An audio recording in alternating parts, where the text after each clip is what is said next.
Hello, everybody. Good afternoon.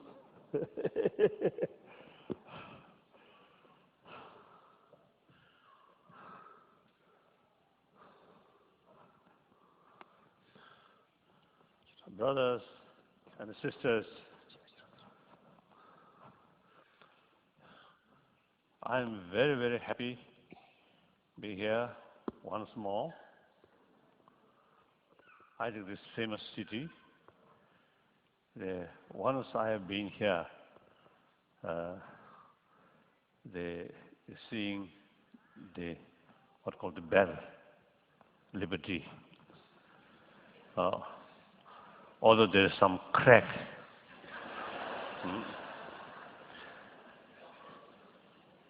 So I really feel now we must fill up that crack through our own effort, through awareness.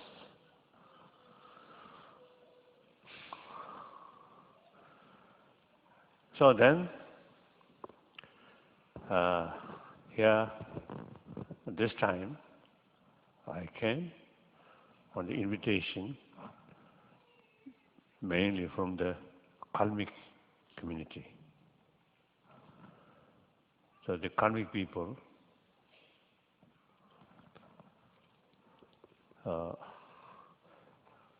we always, I think, have the same experience. Firstly, the whole Mongols, including Kalmyk, Buryat, and Mongolia, and also Tuva in Russian Federation.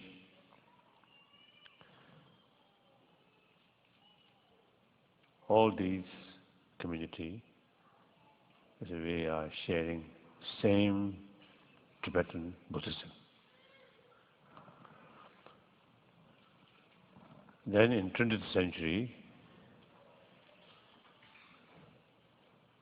the karmic people face immense difficulties during Stalin time.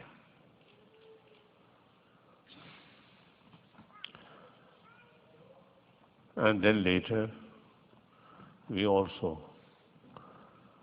sort of experience more or less same. So therefore, we have some very close, what's the day? Similar experience. Similar experience.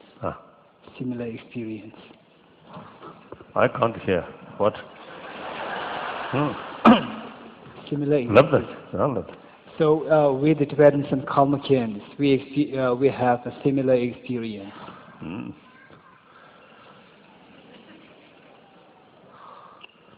So after 59, of course, before 59, when I was in Tibet, even my own birthplace area, Kumbum Monastery, there were many Mongolians, including Karmic Mongols. Then in Lhasa, many top scholars in the big monasteries around Lhasa, actually Mongols, Mongolian, Karmic, Buryat, Mongolian, Inner Mongolian, Outer Mongolian. So we have very, very close link. So whenever I meet people from this area, I feel something very close feeling. So indeed, I am very happy. Now we are in 21st century.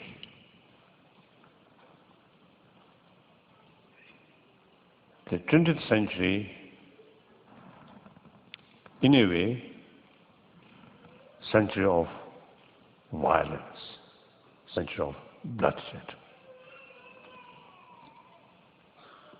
2 world wars, Korean War, Vietnam War, and also many civil wars in that century. So millions of people killed.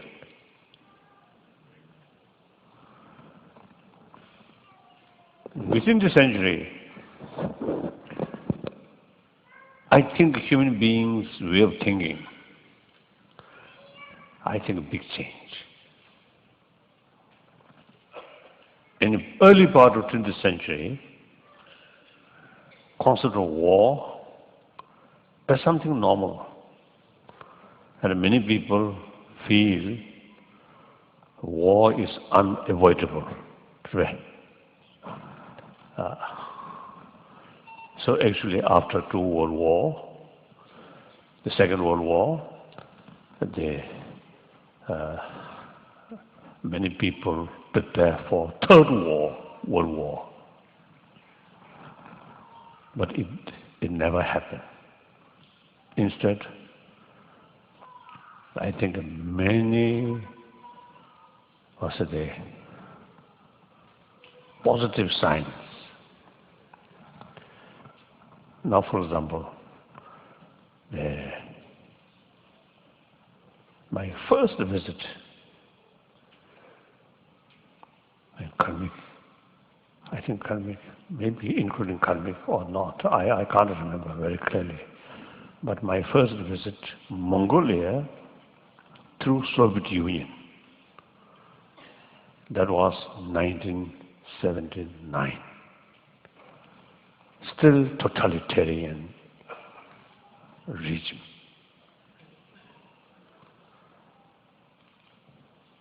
But that eventually transformed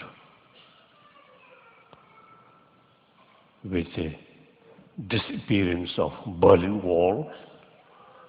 Many changes happened. These changes not come through war, but come through popular peace movement. And also in Latin America.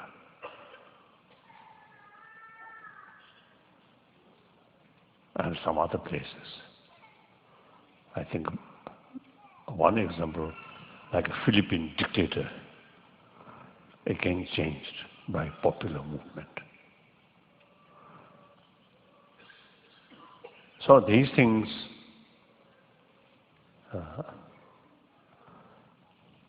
very positive sort of change. Now people from China, basically same one-party system, totalitarian regime. But in reality,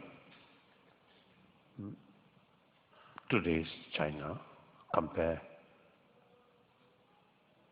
30, 40 years ago, much changed, still changing.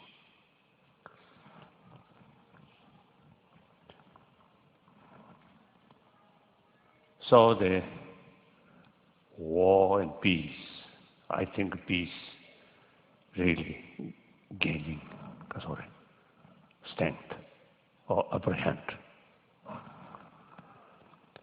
And actually talking or some steps reduce nuclear weapons. And talking now the total ban of nuclear weapons. These things, something very encouraging thing.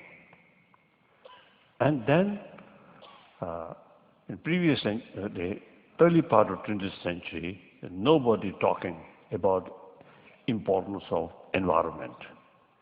Now, later part of 20th century, not only people talking about environment issue, but even political parties based on, the ecology,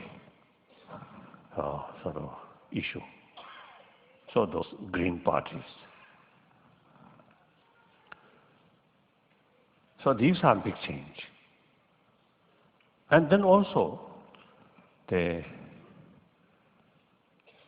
early part of 20th century or 19th century, 18th century, I think, the people have the view science and spirituality is something two separate things.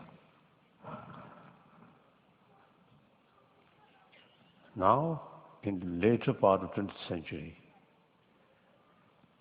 now in the science, in the field of science also,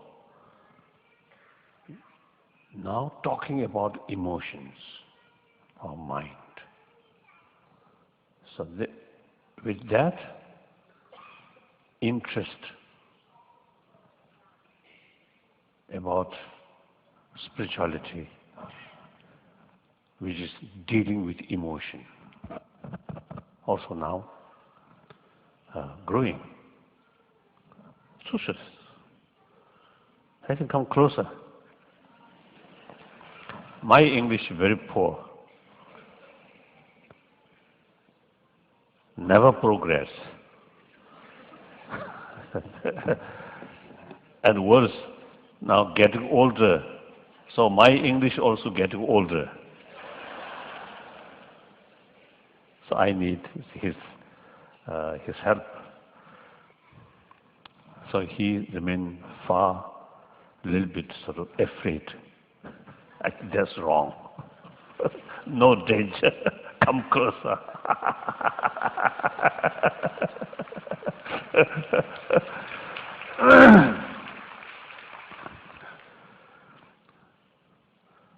So, I feel humanity, generally speaking, becoming more mature. I think our thinking becoming more wiser. Of course, like terrorism, these things are very, very unfortunate, but that's the small number involved. But generally speaking, I think desire for peace and also attraction towards concept of non-violence is now everywhere. In this country, like Luther King, Martin Luther King, he freedom struggle, right for less privileged people through non-violence. He strictly followed Mahatma Gandhi's, what's the day, a principle.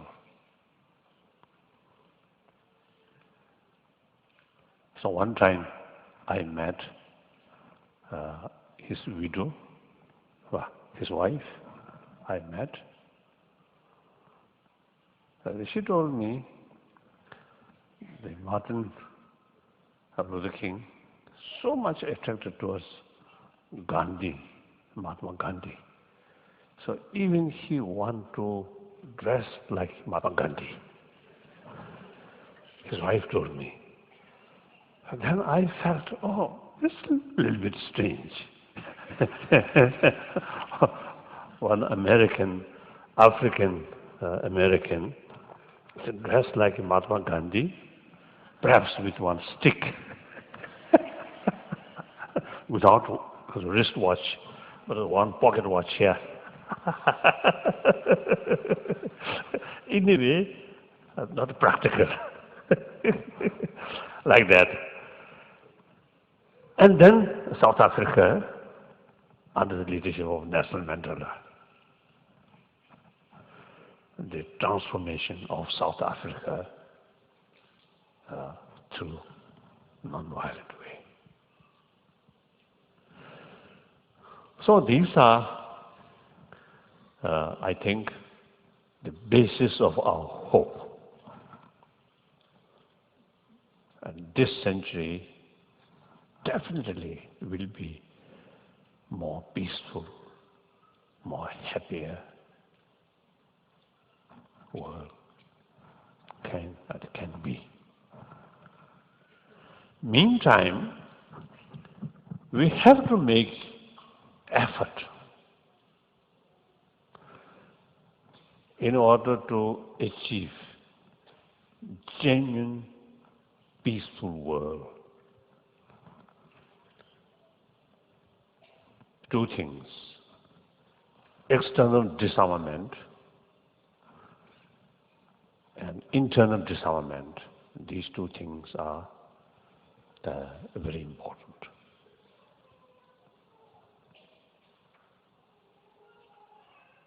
And there are talks reducing weapons.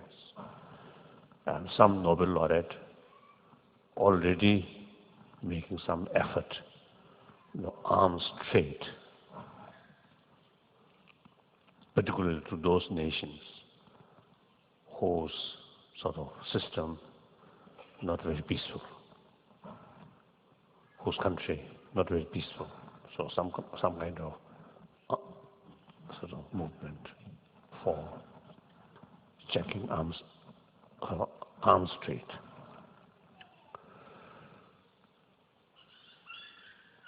So now, in order to achieve external disarmament, of course, step by step, not overnight.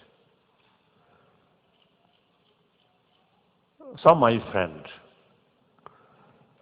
have one suggestion in order to achieve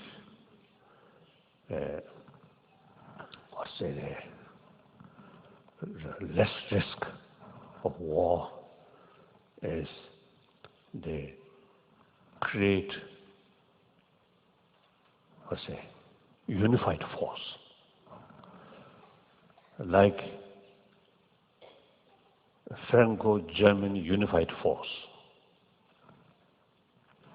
One my great friend, not only friend, but a teacher for quantum physics for me.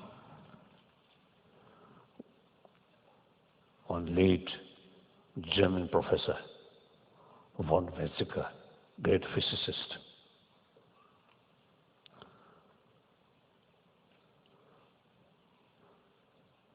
I sort of got a lesson from him. Several occasions, lecture on quantum physics. But the teacher, great, but the student, rather hopeless. Because, when I listen, when I getting lecture or explanation about quantum physics from him, then it seems I understand something. I learn something. But as soon as session finish, nothing left here. So that means hopeless student. So he once told me, when he was a young German, in his eyes, every French is their enemy. Similarly, in the eyes of French, Germans are their enemy. But that kind of sort of attitude completely changed. So even Franco-German unified force created under the leadership of Adler and de Gaulle, I think. So like that. So then that's the best guarantee, no risk or no danger of because of the military conflict. So European Union, hopefully, eventually unified force, then no longer any sort of conflict, military conflict. And with this sort of idea in the European Parliament, and also some my sort of, occasion, Nobel laureate meeting or like that, I express some of my dreams. I express the European headquarters should move towards Eastern Europe, like Poland, some of these area. Then the center of Europe. The NATO headquarters should move to Moscow. Then unnecessary fear, unnecessary distrust, then can remove. So in any way, one method is unified force on a regional basis, then eventually worldwide sort of unified force, then individual countries, military force completely abolish. So through that way, we can achieve demilitarized world. Then it is, I think, really very, very safe. And secondly, many factories which producing weapons then can reduce.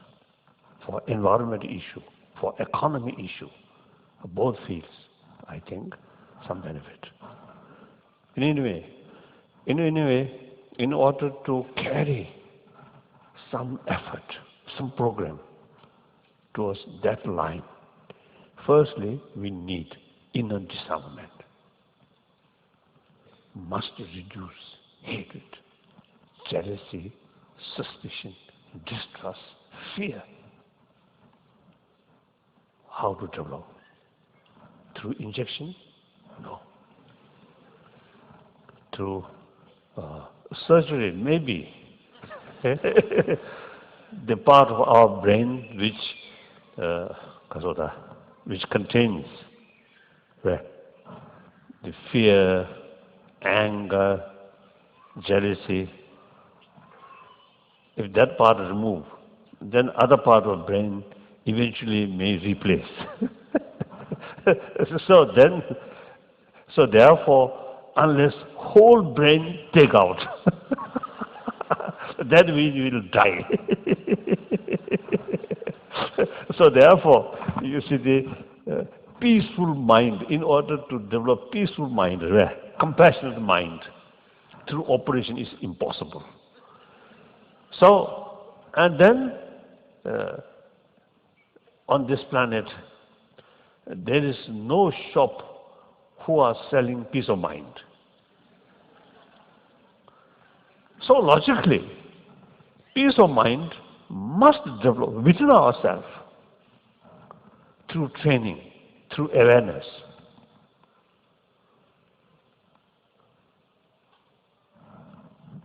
So usually you see people who have more compassionate mind, then obviously less quarrel, less fighting. According to scientists, the monkey, young monkey, with their mother, and some young monkey separated from their mother. Then eventually they found those young monkey who remain with mother, always playful, peace, happy. Those young monkey who separated from their mother, always in bad mood and ready to fight.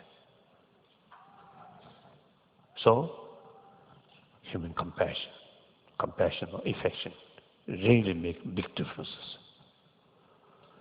So the counterforce of fear, anger, hatred, jealousy is the compassion, love. Now, compassion or human affection, basically,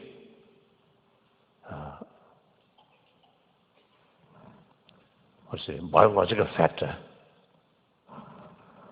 Because we need that. We, everybody, including some animals, some birds, their survival depends entirely on their parent and the early life at their young age. How are those dogs, cats? After birth, their survival entirely depends on mother's care. We human beings also like that. So because of that factor, emotionally, there must be something which brings that kind of affectionate effort. The mother, including birds or these animals, even sort of willing to sacrifice their own, ready to sacrifice their own life for sake of their offspring. We human beings also, the mother, so dear, generally, of course sometimes quite stupid mother also there. But generally, normal way is the mother take full care about their child. So recently I noticed, I think on my flight, long flight, perhaps from Tokyo to America, sometime ago, a few months ago. Or this time also I noticed, from London to America, I think, I noticed, let's say, two couple with, I think, two children.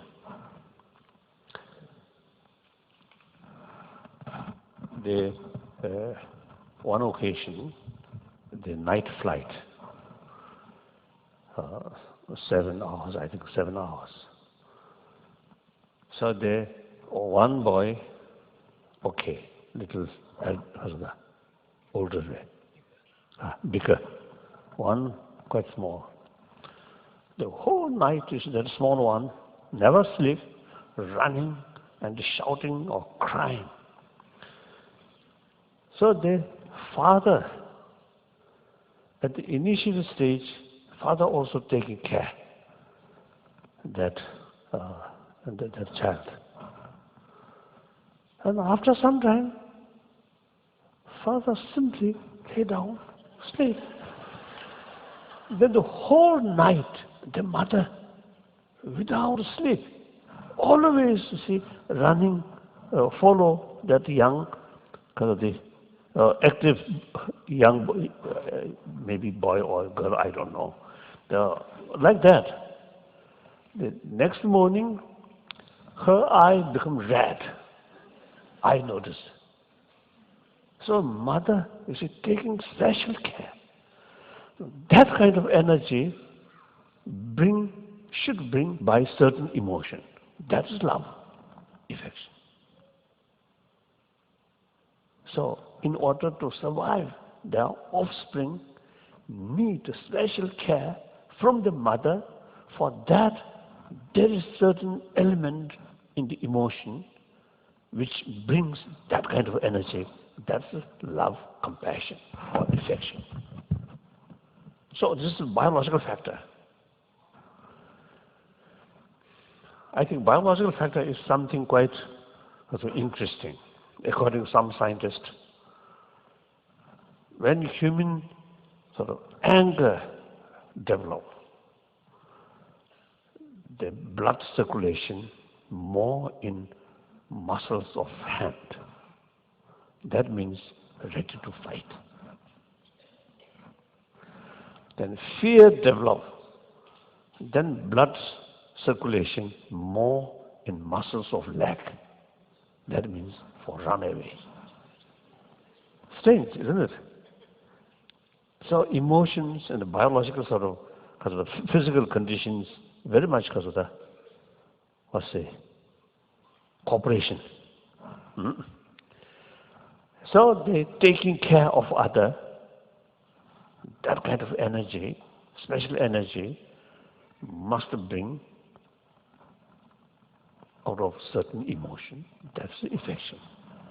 So therefore, that's I usually call basic human values. Universal value. Nothing to do with religion. That I call secular ethics. So from the birth till death, the foundation of our survival, foundation of our happiness, our happy life, including physical well-being, very much based on human affection. So that's human value, but not come from religion. So secular values, secular ethics. So the promotion of that or strengthening that also through secular ways.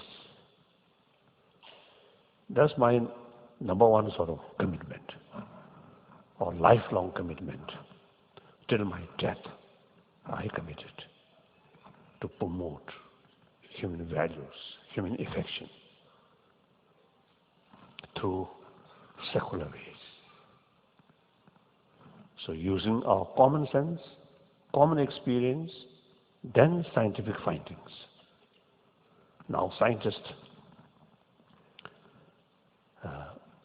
mainly I think medical scientists, they have now found the people who have more compassionate mind, their physical well-being is much better. Even recover from illness much faster. And now here, the trust between patient and nurses or physicians are key element for speeded recovery. Or trust. How? What is the basis of trust? Compassion. Fear brings distrust. Compassion brings trust. Anyone who lives surrounded by trusted people always feel happy. Even physical condition or even the material facilities are poor. It doesn't matter. Feel happy, safe, secure. Other hand, a luxurious way of life, but without trust, fear, suspicion, then that person will never be a happy person. I notice some billionaire, very rich, but as an individual human being, a very unhappy person. So, happiness, mental level happiness, physical level well-being, healthy, much depend on human affection.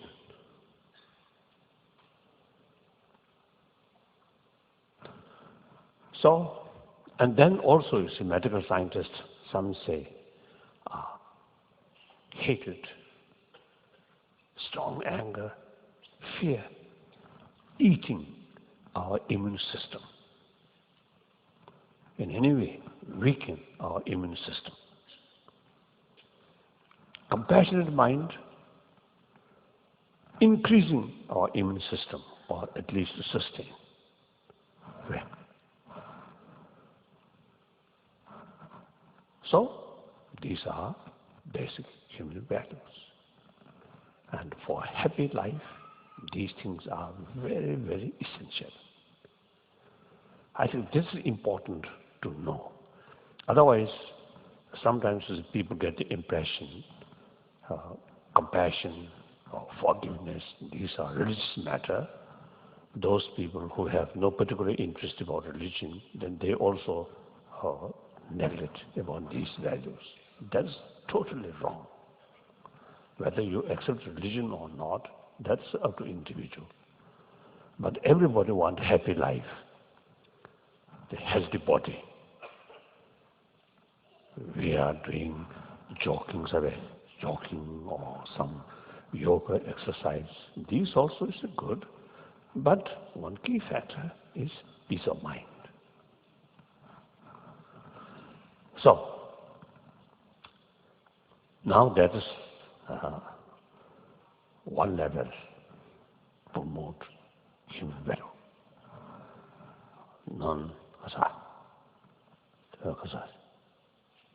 Secular way. Now, I think it is important to know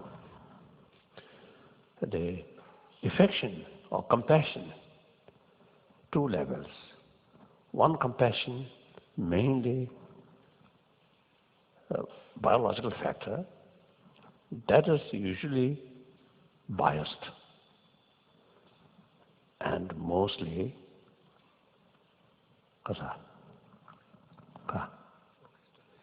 focused on the action or attitude. So it is limited. That kind of limited affection or compassion can extend only towards your friend. That affection cannot extend towards your enemy because their attitude is negative towards you. Since that compassion based on attitude, much of depend on attitude or focusing on attitude. Now through training, through awareness, like we are social animals.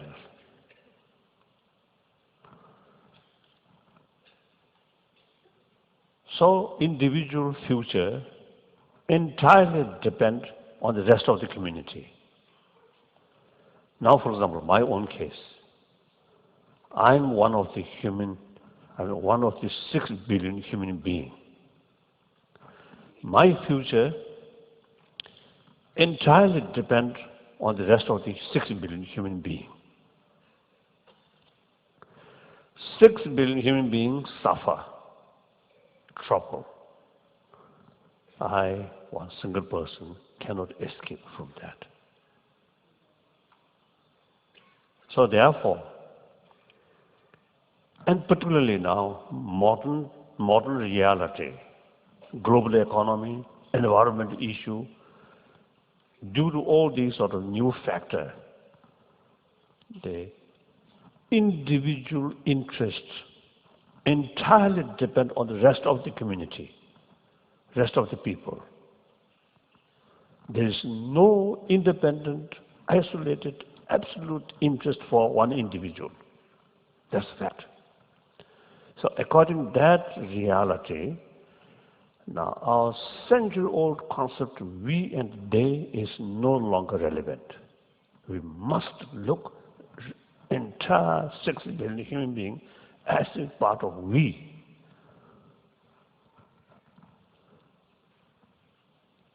Like part of one body.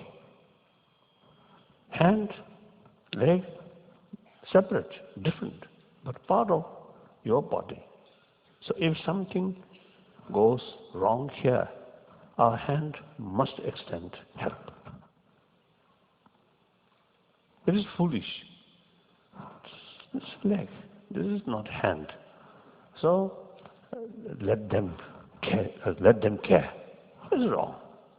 Still part of your body, so you have to help. Like that. The rest of the human being, rest of the humanity is part of you. So we have to extend our care, our concern.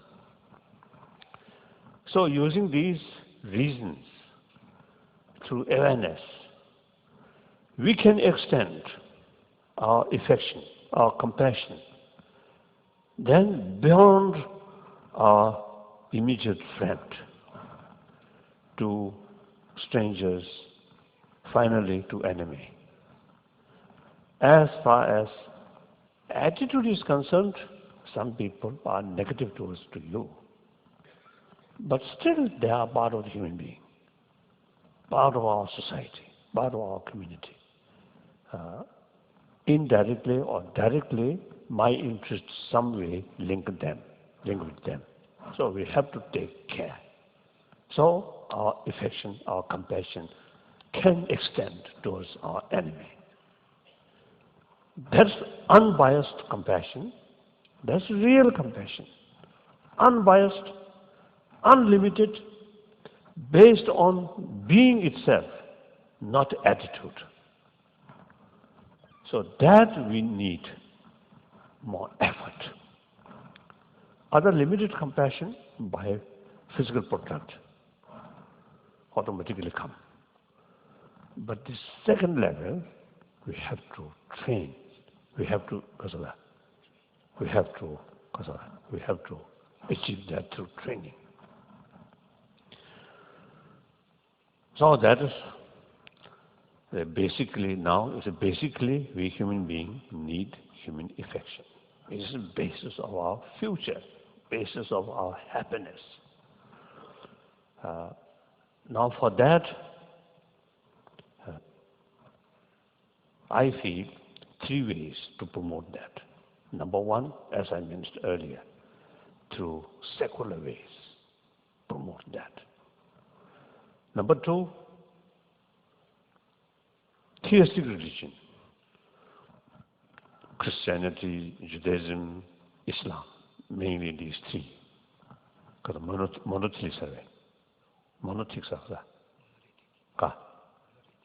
monolithic religion, right?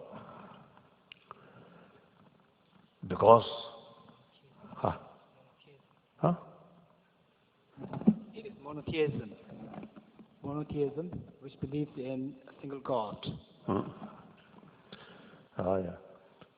So in any way, theistic religion. So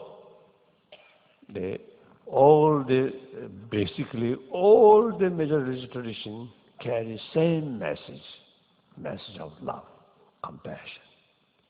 With that, forgiveness, tolerance, contentment, self-discipline. All religion talks same. And all religion have the same potential or same effect to bring these inner values to human being. So now, one unique thing about theistic religion, God creator, God creates world, God creates us, one individual. For example, this very life created by God. So that concept brings us feeling of intimacy with God. Closer feeling. There's more tendency to willingness to follow God's God's wish. Like that. They're very powerful. We notice such wonderful men and women among the followers of this living tradition, like late Mother Teresa. And there are many wonderful people. In India, I noticed some remote Indian village, material facilities very poor, but in health field as well as education field, some Catholic nuns They say no concern about their individual well-being or the facility. They totally dedicated for the welfare of the local poor people. All these effort, all these sort of enthusiasm, you see, come from their belief God. The immense sort of service to humanity because they respect, because they also believe God and implement God's wish. Like that. So, one method or one way of promotion of human compassion, human love is theistic religion. Then, non-theistic religion, mainly Jainism and Buddhism. I think in Asia, historically, although the Jainism and the Buddhism had almost, I think, same period. Buddha Shakyamuni and Mahavir, I think, same period. About 2,500 years ago, about 2,600 years ago, like that. But Jainism, not that much sort of spread whole Asia. But Buddhism eventually spread whole Asia. Sri Lanka, Burma, Thailand, Cambodia, Laos, Vietnam, China, Japan, Korea, and Tibet, Mongolia, like that. In ancient time, in Afghanistan, these area also, once Buddhism flourished. So now about Buddhism. I think Jainism and Buddhism both believe law of causality. That is something like evolution, causes and condition. And condition or result, causes and condition produce certain result. That again cause another event. That event cause another event. Like that way. Since Big Bang, all these things cause and condition, cause and effect, go like that. Big Bang itself, there must be causes. Obviously, tremendous sort of energy. So that energy explodes. So that energy come from the master causes. These causes, as the result, so they are their own causes. So beginningless. That's the law of causality. So since we want happy life, successful life, inner peace, so these depend on its causes or conditions. So ultimately, compassion and friendship, trust, these are the basis of happiness. Therefore, the more we concern about happy life, we have to pay more attention about sources, causes of this happy life. So that's the law of causality. Now Buddhism. Now suppose some sort of explanation about Buddhism.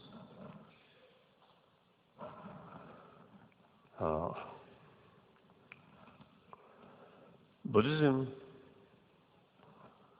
of course, historical part, after Buddha, I think one period, the Pali tradition is the dominant. perhaps now in Pakistan, Takshashila Center.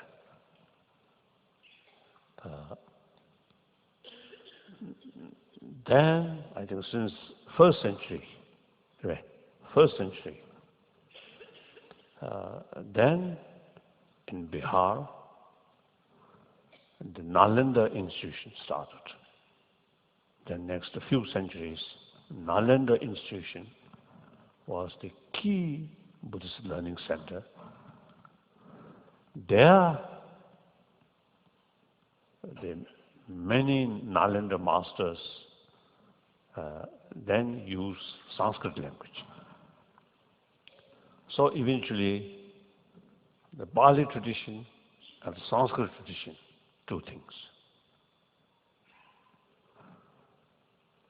So Burma, Sri Lanka, Thailand, Cambodia, and Laos, in these areas, mainly these Buddhism in these countries, mainly in Pali tradition. Then China, Vietnam, Japan, Korea, Tibet, Mongolia, these Sanskrit tradition. Now, Tibet case, in 8th century, in China, I think, I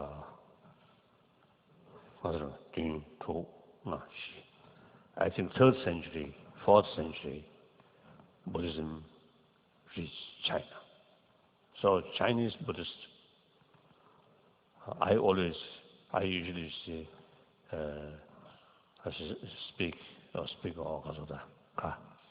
describe Chinese Buddhists are our senior student of Buddha.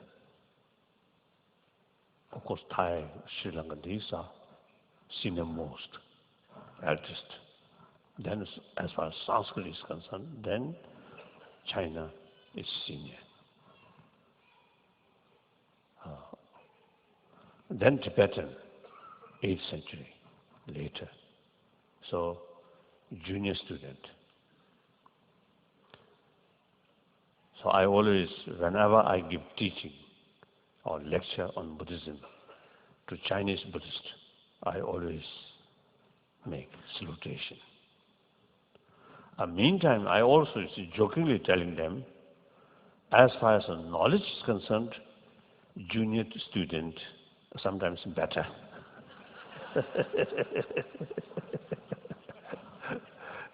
I think because in 8th century, the person from India go to Tibet, went to Tibet, then flourish, establish Buddhism in Tibet. That person, Chandarakshita, the Tibetan emperor invited him.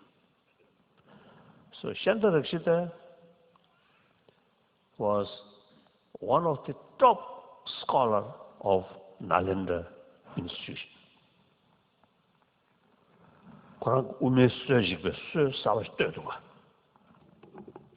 fact, he's the one who himself founded a different system of the middle way Buddhist philosophy. And this system is typically known as the Yogacarya Swatantrika Madhyamika. So, he, one of the top scholars, so himself invited by a Tibetan emperor and went to Tibet. So Tibetan usually believe that scholar, Chandarakshita, lived about 1,000 years. I think we Mongolians, Kalmykian also I think believe same way. But according to Indian historian, some Buddhist historian, some my friend, they told me the Chandarakshita lived about 100 years. when he went to Tibet, his age around 75. Then rest 25 years he spent in Tibet. So, so these Indian scholars, he told me, not 1,000, but 100. But Tibetan is a font, sort of miracle, long life. So it's a Tibetan put 10, Zero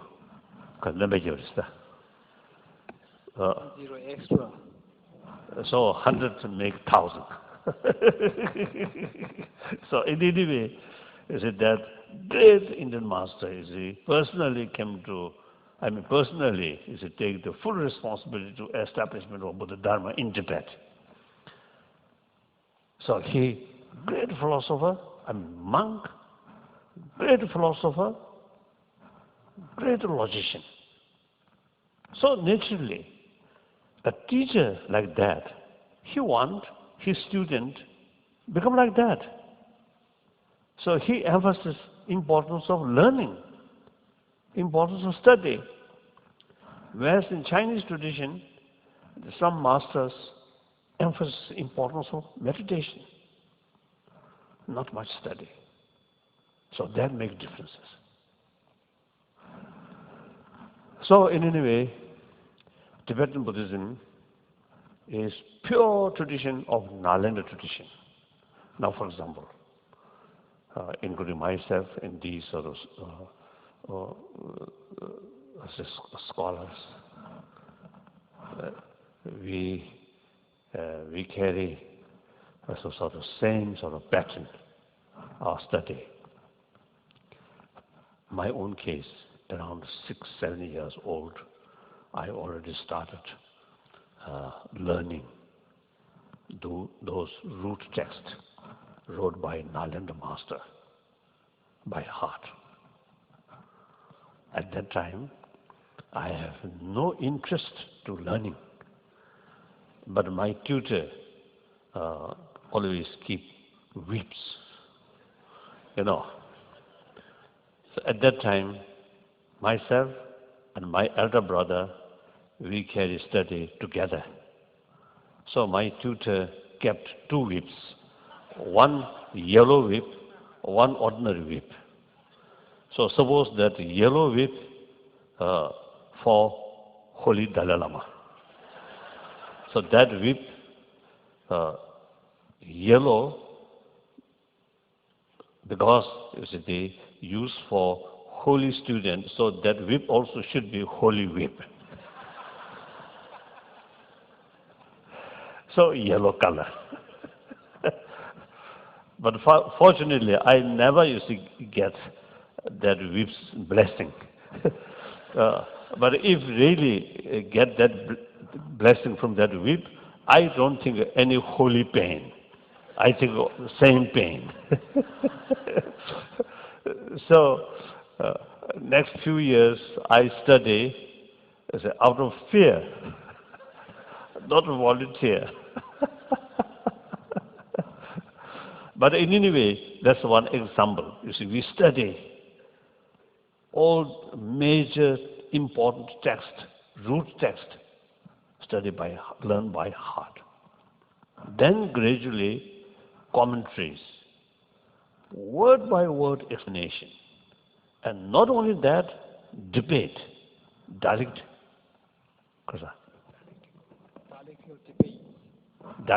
debate. So that brings our understanding precisely.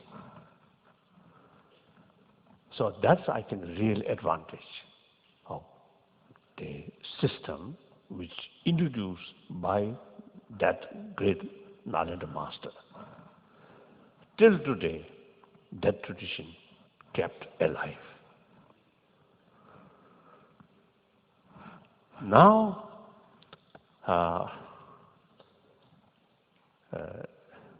about explanation about Tibetan Buddha Dharma. I usually divide it 3 parts: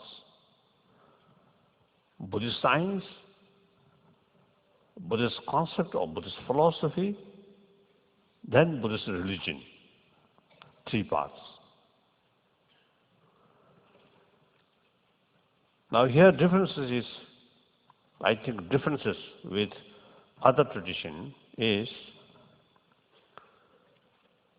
Buddhism come from Buddha Shakyamuni. Buddha Shakyamuni originally just like us, ordinary sentient being.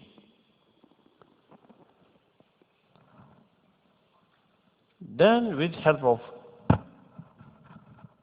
other teacher who again gain some experience, and through that way, then from his ordinary level, then gradually transform a deeper or higher spiritual experience. They finally become God or Buddha, enlightened.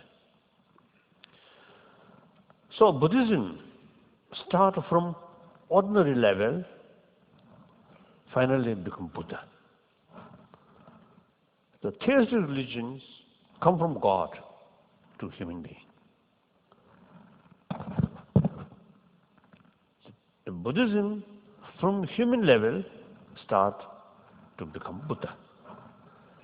So therefore, in order to tackle ordinary human mind, we have to know about mental function. Today's reality of mind. So that's Buddhist science. What is this different mind? A lot of different categories and different categories of emotion. And sensory level and mental level, they are also conceptual and non-conceptual. And within mind, the mental mind, the mental state at the awakened state, mental state during dream time, mental state deep sleep without dream, further mental state at the time of faint. So precise sort of description. Different minds, different categories. So therefore, now modern science, as I mentioned earlier, now begin to pay some attention about our inner world. Now some scientists, like late Francisco Varela, and also now Richard Davidson. Now these scientists now showing their interest about information come from Buddhism about mind or emotion, and also the method or technique to deal with these emotions. So already in this country, some scientists, some institution already carry some sort of program as an experiment. There are some selected or some student or some ordinary people getting some session, meditation, compassionate meditation of compassion, few weeks, each day, 1 hour, like that. So then they tested blood pressure, the stress, all these, and also sharpness of mind. They found differences before and after the meditation of compassion. So already now, scientific experiment already carrying And also some hospital, you see, carrying some sort of what's a method of meditation. And some prisoners also, some prisons carrying some meditation. One famous Indian Tihar jail in Delhi. I know the person, one lady who introduced some meditation in jail. How she found positive result, positive effect. Like that. So these are not religion, simply they explore of potential of certain mind. Simply like that. So that's Buddhist science. Now Buddhist concept or Buddhist philosophy. Here, the Buddhist science shows everything interconnected, interrelated. One particular emotion related with physical, related with different part of emotion, and also different part of external factors, external objects. So, from the philosophical sort of, terminology, that reality called interdependency. Dependent origination. Dependent origination. Now that, the Sanskrit word, patita samapanta. So dependent and origination. So that's both Sanskrit, Pali, both use that terminology. That's, I think, unique. Only Buddhism, no other tradition. Even the Jain tradition, not using that. So my scientist friend, he found this term, the dependent origination. One time I asked him, in the scientist vocabulary, in the science vocabulary, whether this sort of term there or not. He said no. But he often used that word. Then he told me, this terminology come from Buddhism. And this terminology enter to science world, now found some seed. Where? That is one. So you see, these terms really bring holistic view. Things are not black and white. Things are relative. Things are interdependent for many factors. I think that concept opens our view more holistic. One event, positive or negative, one event in reality depend on or connected with many other factors. So when we deal that, we have to take consideration all other factors. Many world disaster, the political disaster, including warfare, including Iraq war, because due to lack of holistic picture. Just pick up, like Saddam Hussein, or everything blame on him. In reality, not that simple. Reality, much much connected. So therefore, of course, I have great sort of respect and admiration, and I love President Bush, because he's very frank, he's very straightforward. From at once, You see, we become very close friends. But some of his policy, out of inside his sort of sincere motivation and right goal, but method become unrealistic because lack of understand about the reality.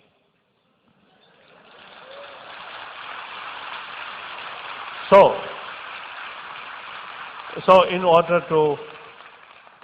to know the thing, we have to see or look from various angles. That is very important. Just one dimension, you cannot see the reality. In order to see the reality, you have to look from 3 dimensions or 4 dimensions or 6 dimensions. So, in order to look from various dimensions, you need a concept or things are interrelated, interconnected, interdependent. Then immediately, or something happened, then the reaction immediately, oh, what cause, what other factor, like that, is very, very helpful. In the economic field, or political field, international relations, in every field, and health also. So I have a strong sort of view. This concept of interdependency, come from Buddhism, but that can apply to every field.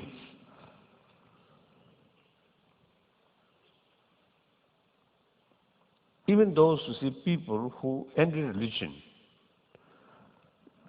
if they have this sort of holistic view, then their activities against the religion becoming more effective. So the holistic view is very, very essential. That's, I think, that concept is one of the unique thing of Buddhism. And then particularly the Nalanda masters like Nagarjuna, the Arya Sangha, and all these great masters of Nalanda, they really exposed it.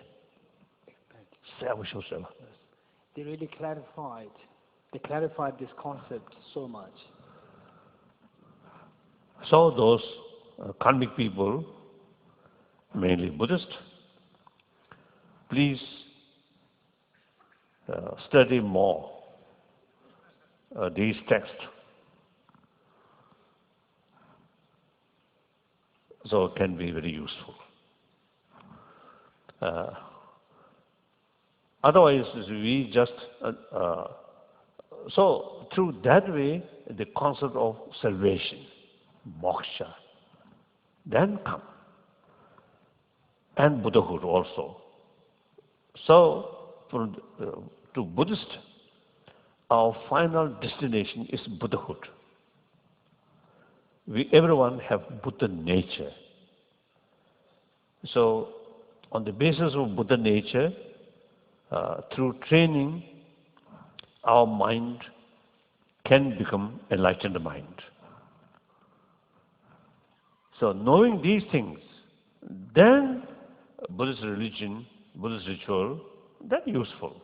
Otherwise, like Om Mani Padme Hum, Om Mani Padme Hum, without knowing the real Buddhist structure of Buddha Dharma, there's not much use. So sometimes I jokingly is telling Tibetans, when we recite Om Mani Padme Hum, Om Mani Padme Hum, Om Mani Padme Hum, then when you little bit hurry, then say Om Mani, Mani, Mani, Mani. So that sounds, you see, that sound looks like money, money, money, money, money, like that.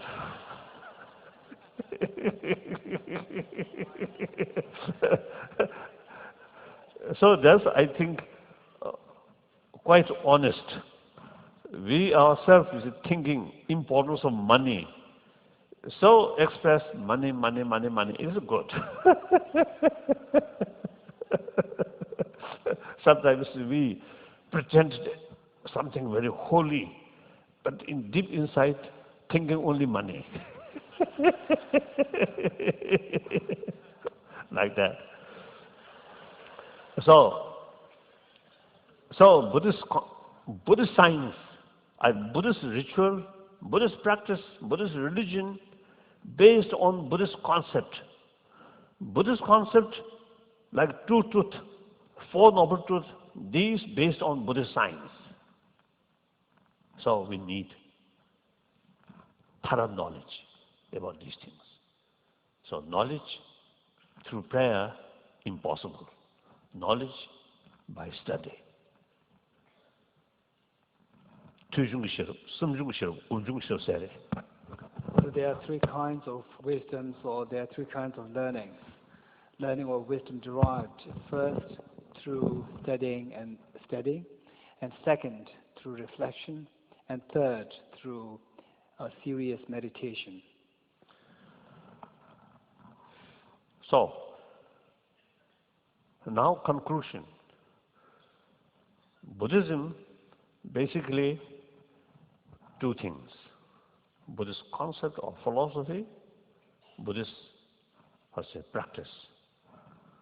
Buddhist view, as I mentioned earlier, the interdependency. Buddhist conduct or Buddhist practice is non-violence. Non-violence based on compassion. So practice of compassion, practice of non-violence, two things. If you can serve, help other as much as you can. If you cannot, at least restrain harming other. That's the essence of Buddha Dharma. So, finished my talk. Now some questions.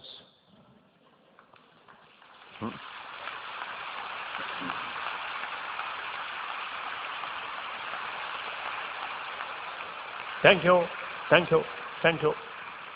Now some questions.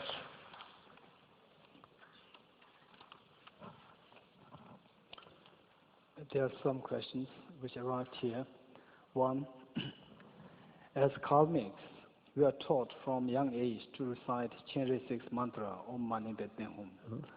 I would be grateful if you could explain the meaning of this mantra as well as the potential benefits of reciting it. Om Mani Padme Hum.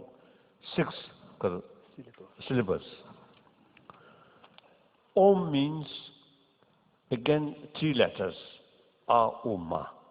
These 3 letters symbolize body, speech, mind. So Om symbolizes body, speech, mind. There are 2 kinds, impure body, speech, mind and pure body, speech, mind. Now, in order to transform impure body, speech, mind into pure body, speech, mind, that's Buddha's body, mind, speech. Now the method, through training, you can purify. So, Mani Padme, Mani Padme, 4 letters, 4 syllables. Mani means jewel in Sanskrit word. So here jewel means compassion, karuna, compassion, altruism. That's money. Padme means lotus. This symbolizes wisdom or awareness. So altruism and awareness of the reality, these 2 things are real method to purify or to transform our body, speech, mind. Hum, the 6 syllables, means Michigan. Inseparability of the two sides of the practice, the wisdom side and the altruistic intention. So these two things, altruism and wisdom, must combine. That's the meaning of home. So like that. Om Mani. So while we recite Om Mani Padme Hum, we must remember altruism and interdependency, that wisdom. That's the proper way of reciting Om Mani Padme Hum. Now next question. Do you see any hope for change in the Chinese government attitude towards Tibet if the Chinese people are granted more freedom? There's no doubt. The one difficult thing is there is heavy censorship in China. So people do not know the reality. That's the problem. Even you see those Chinese who study in America or in Europe, but still many of these Chinese from their kindergarten up to their university level, you see they, through propaganda sort of, propaganda material, so that they somehow fixed in their mind. That's the problem. So, you see, we need education, awareness about the reality. China, people's problem, China, is changing. Today's China, compare 20, 30, 40 years ago, much changed. I think one big change is today, socialist, communist country no longer as a socialist, but rather capitalist. So, communist, capitalist. Quite strange. Like that. So China is changing. More contact with outside world, and also India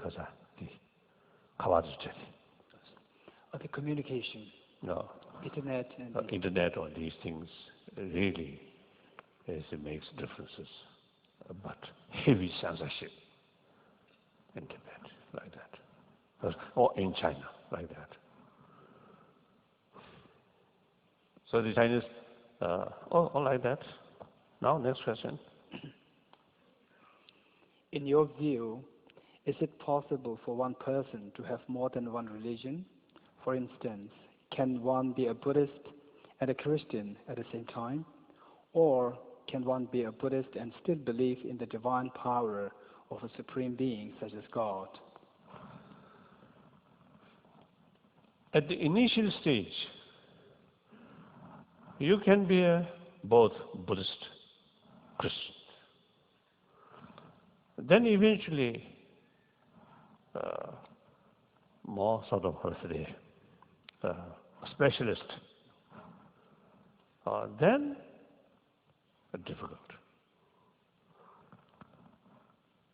In early 60s, one Tibetan family, then 1959, escaped. Same year. Then the husband, one Tibetan government official, he passed away. Then the wife, with young children, remained. Very difficulties, many difficulties. So at that time, our Christian organization, many Christian brothers and sisters really come to help us at that time, feeding us and provide medical as well as education. Immense help. So this family also then received help from some Christian missionaries. So not only taking care, education, her children, but also some other sort of help. So then she became Christian. So in 60, one day she came to see me and explained about this, her story, her sad stories. And then she told me, for this life, she is Christian, next life, she will be Buddhist. So what is that? Or Buddhist or Christian? I don't know.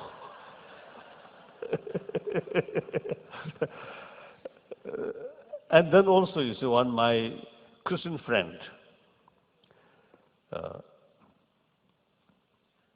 very, very sincere sort of Christian, a monk, now no longer with us, very sad.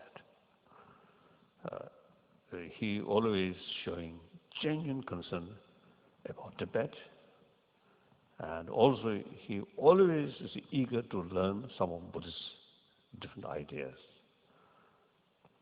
Then practice of compassion, forgiveness, these common, so no problem. But then occasionally he also, you see, showing interest about Buddhist concept of relative or relativity, Buddhist concept of no absolute.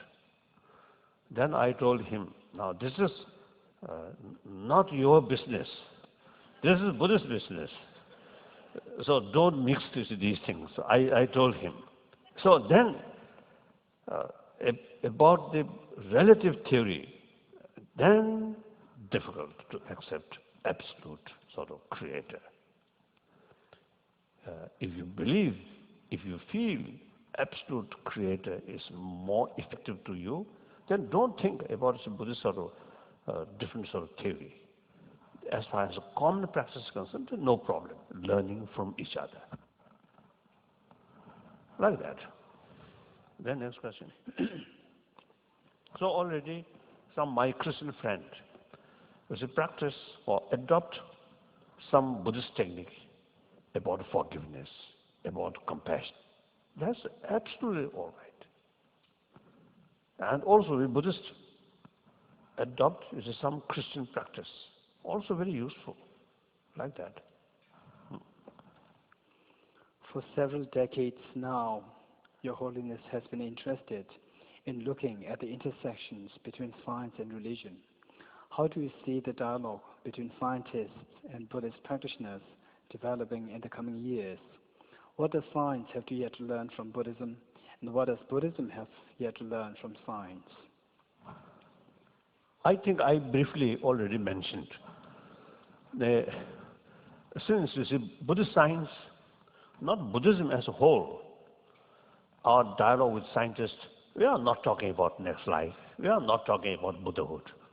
We're simply talking about emotions or mind or particles and these things. So the Buddhist science, I think highly developed about inner science or science of mind. But as far as the physical, material, particle science, external matter is concerned, or Western science, much advanced. So there, we Buddhists learn many useful things. And to the scientist, Buddhist experience or Buddhist knowledge about mind, about emotion, they find useful. So now last more than 20 years, practically every year, dialogue, meeting, scientist and Buddhist.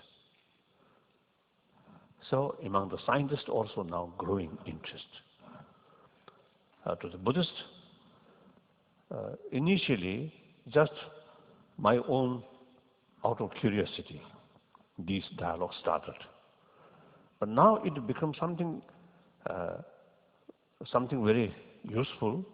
Therefore, now the selected Tibetan Buddhist monk, about 50, now last 6 years, already getting study or learning modern science. Now we are carrying some research now, Emory University in Atlanta. We have already, we have some project. Making curriculum for study science in Buddhist monasteries in India.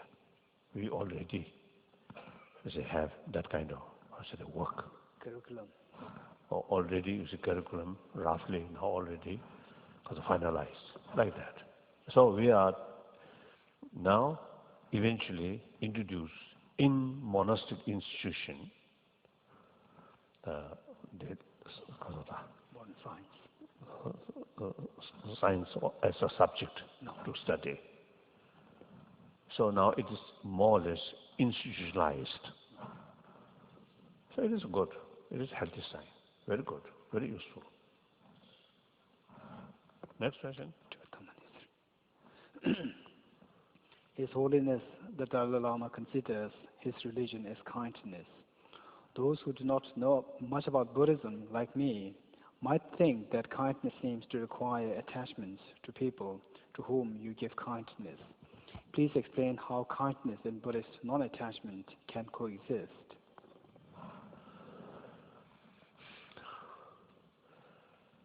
Attachment, as I mentioned before, unbiased, limited compassion. That attachment goes together. Now, that kind of attachment is the obstacle of infinite altruism or infinite compassion. But infinite compassion itself, there is another kind of attachment, I think roughly speaking. Although I don't know the precise meaning or definition of the meaning of attachment. So I think we can say there are, I think within the attachment, some limited and involve, from the Buddhist viewpoint, involvement of ignorance. Another infinite altruism, there are very dear or very close feeling there. That one type of attachment, we can say, that kind of attachment is positive, no influence of ignorance. But because that kind of attachment developed through training, through reasoning. So, I think we can look the word attachment or detach broadly. Some limited bias, that shutkasuta, that will be obstacle of that greater attachment or unbiased compassion, like that. So no contradictory.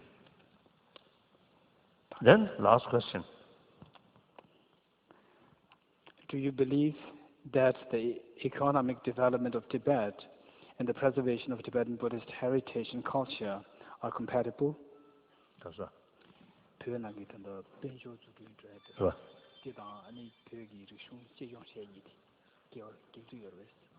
No, I don't think. No. The Buddhist culture, Tibetan culture, usually I call Buddhist culture. So, in Buddhism, so there, in Buddhism, there is what is known as the four means to bring about the happiness or joy. Four is ultimate benefit, that's salvation. For that, cause is religion, dharma. Then immediate, so was a goal is worldly pleasure, worldly happiness. worldly happiness. For that cause is money. It's mentioned like that. Actually, when I first visit Mongolia, 1979, as I mentioned earlier, then socialist country or communist country, I discussed with abbot of the Mongolian monastery about the relations between communism and Buddhism. Then he mentioned these four things. It is common. So economic development is part of Buddhist practice. So economic development without inner value, then that's extreme or radical.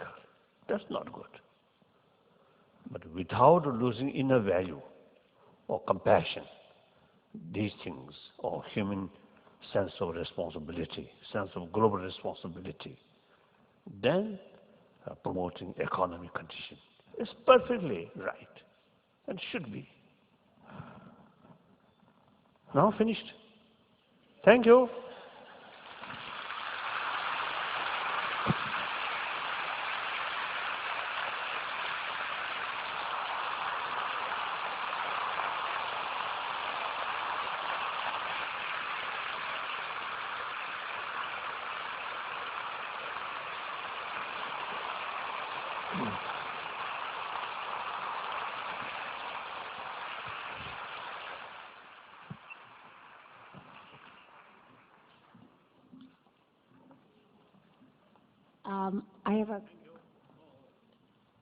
I have a few quick announcements. Everyone can sit down for just a moment. We're not quite done. We're almost done. The first quick announcement is just if the performers who participated in this program could meet outside of the hall to the right here. You can go now, and you have some housekeeping back there. And anybody who volunteered for this event, if you could come up at the end of the program to the front of the stage. And next, in conclusion, I would like to introduce Sean Chermioff.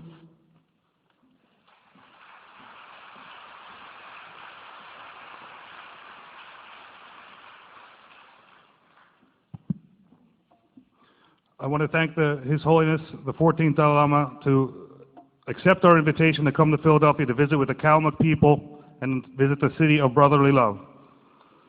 It has been 56 years since the Kalmyk people have come to the United States.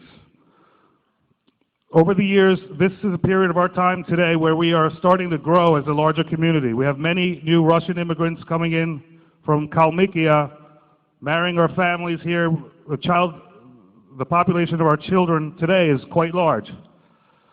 That is one of the reasons why we asked His Holiness to come to Philadelphia to talk to us, to help us continue to grow in the next future generations, to keep our culture, traditions, language intact, so we don't necessarily succumb to the material world here in the United States. We can easily disappear, be sucked up into the melting pot.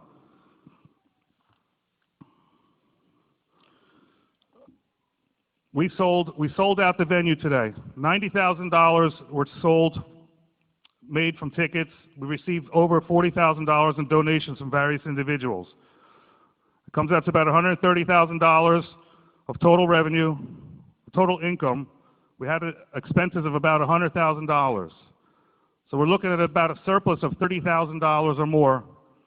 We're going to come up with a plan amongst our temples and distribute this money to various funds, including the fund of His Holiness the Dalai Lama.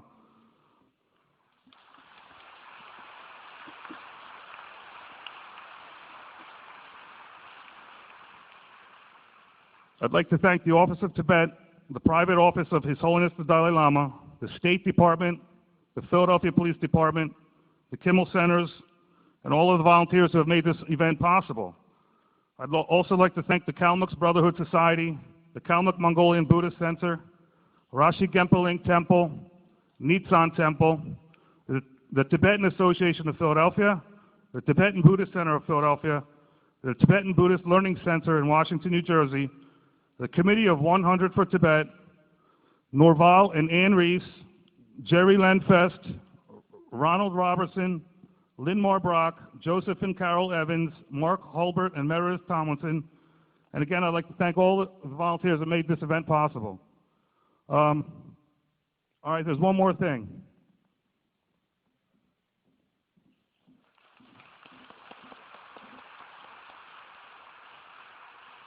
There's one more thing. This is a fun little surprise. His Holiness had a birthday on July 6th. And we wish you long life and good health. And would you all join me in singing Happy Birthday? Happy birthday to you. Happy birthday to you. Happy birthday.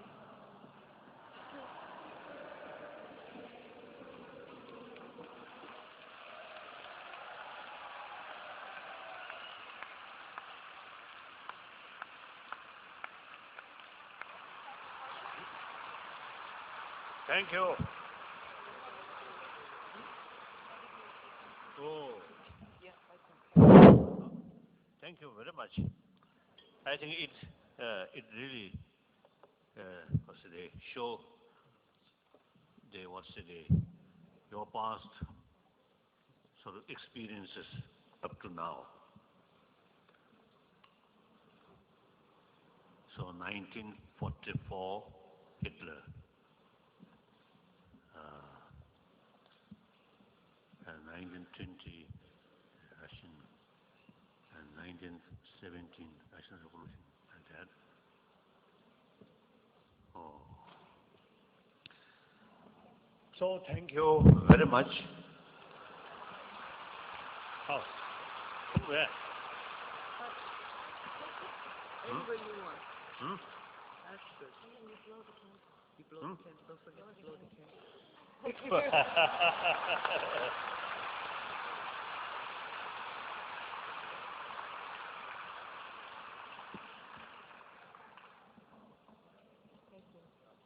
Okay. No, here. Oh, some fruit.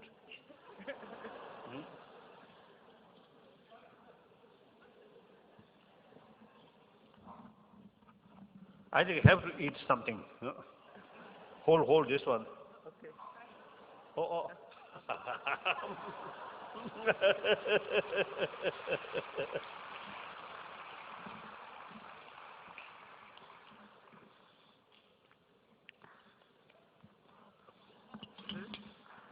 Thank you.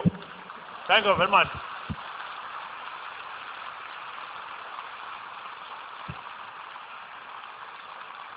So, I always stress the individual people who have different tradition. So basically, it is much safer to keep one's own tradition. So American public generally Judeo-Christian background, and to some extent Muslim. So your case, much better to keep your own tradition. Then Kalmik people, from our ancestors, or through centuries, we are Buddhist. So it is better to keep Buddhist tradition. It suits you. Then I really appreciate, I surprised to see you arrange this. So I very much appreciate. Then I want to inform you, I already received some invitation. Come to here next year, so I will come. Thank you. So,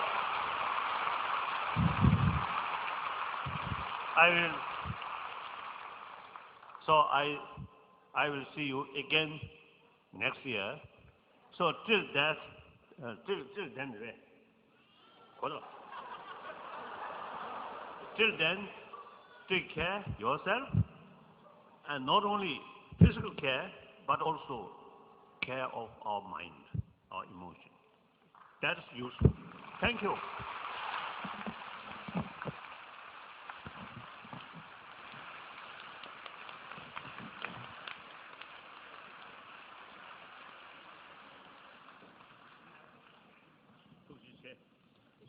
Thank you. Thank you. Goodbye. Goodbye. Thank you. Thank you. Thank you. Thank you. Thank you. Thank you. Thank you.